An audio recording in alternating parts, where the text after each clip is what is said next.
Kolar times Kannada ನ್ಯೂಸ್ಗೆ ಸ್ವಾಗತ. ಅದ್ದೂರಿ ಬ್ಯಾಟರಾಯಸ್ವಾಮಿ ರಥೋತ್ಸವ. ಪುರಾಣ ಪ್ರಸಿದ್ಧವಾಗಿರುವ ಶ್ರೀ ಬ್ಯಾಟರಾಯಸ್ವಾಮಿ ದೇವಸ್ಥಾನದ ಬ್ರಹ್ಮರಥೋತ್ಸವವು ಅಪಾರ ಭಕ್ತರ ಸಮ್ಮುಖದಲ್ಲಿ ಅದ್ದೂರಿಯಾಗಿ ನೆರವೇರಿತು. ಬಂಗಾರಪೇಟೆ ತಾಲೂಕಿನ ದೊಡ್ಡರುಕರಪನಹಳ್ಳಿ ಗ್ರಾಮ ಪಂಚಾಯ್ತಿ ವ್ಯಾಪ್ತಿಯ ಬ್ಯಾಟರಾಯಸ್ವಾಮಿ ಬೆಟ್ಟದಲ್ಲಿ 8 ದಿನಗಳ ಜಾತ್ರೆಯ ಅಂಗವಾಗಿ ನಡೆದ ರಥೋತ್ಸವಕ್ಕೆ ಶಾಸಕ ಎಸ್.ಎನ್. ನಾರಾಯಣಸ್ವಾಮಿ ಚಾಲನೆ ನೀಡಿದರು. ನಂತರ ಮಾತನಾಡಿದ ಅವರು, ದೇವರ ಪೂಜಾ ಕಾರ್ಯಗಳಿಗೆ ಬೆಟ್ಟ ಹತ್ತಲು 1 ಕೋಟಿ ವೆಚ್ಚದಲ್ಲಿ ಸಿಮೆಂಟ್ ರಸ್ತೆ ನಿರ್ಮಾಣ ಮಾಡಲಾಗಿದೆ ಮತ್ತು ಈ ಹಿಂದೆ ಯಾತ್ರಾ ಭವನ ನಿರ್ಮಾಣಕ್ಕೆ ಅನುದಾನ ನೀಡಲಾಗಿತ್ತು ಎಂದು ತಿಳಿಸಿದರು.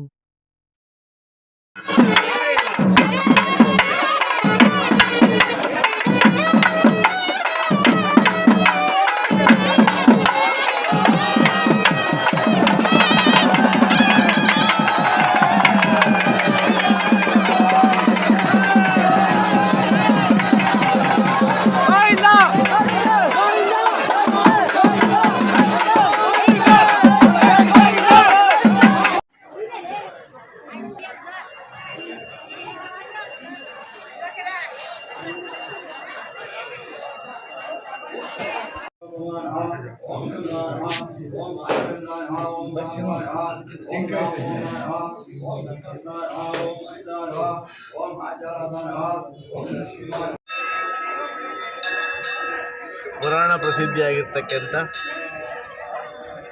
ಬ್ಯಾಟರಾಯಸ್ವಾಮಿ ದೇವಸ್ಥಾನದ ಬ್ಯಾಟರಾಯಸ್ವಾಮಿ ಜಾತ್ರೆಯ